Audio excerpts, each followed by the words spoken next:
ئەوەی بۆ ئێمە گرنگ بوو سێ خاڵی سەرەکی بوو. یەکەم ئەم چوارلایەنە یەک ڕیزین لە هەڵوێستەکانمانە و ئەو ئەنجامە ڕەدەکەینەوە، ئەو پرۆسەیە ڕەدەکەینەوە. ئەم ئەنجامە تەنها تەزویر نییە بەڵکو گۆڕینی تەواوی ئەنجام و پرۆسەکەیە. خاڵێکی ترکە گرنگە بۆ ئێمە ئەم تەزویرکردنە بەم ئاستە باڵایە بەم ئاشکرایە کە ڕوونە بۆ هەموو هاوڵاتیانی کوردستان و دەوڵەتان و ئەتوانم بڵێم وڵاتانی دنیاش ئەوەیە کە ئەم ئەبێتە هۆی ناسەقامگیری، ئەبێتە هۆی تێکچوونی ئاسایش لە هەرێمی کوردستانەوە. ئەو لایەنانەی ئەم هەنگاوانەیە ناوە بەرپرسیارن.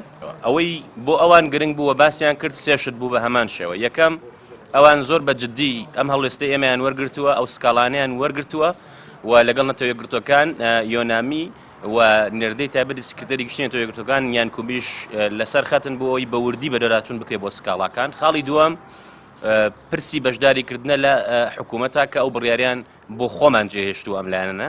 خاڵی سێهەمیش تەرکیزێکی زۆر کرا لەسەرەوەی کۆتایی بێت بە تەزویر، کۆتایی بێت بە ساختەکاری و هەڵبژاردنێکی ڕێکوپێ بکرێ، بە تایبەت هەڵبژاردننی پەرلەمانی کوردستان کە بڕیارە لە 39 بکرێ و ئەوانتیان ئێمە هەموو پشتیوانەیەک پیشانەین بۆ ئەوەی کە ئەو هەڵبژاردنە بەسەرکەوتوو بێت.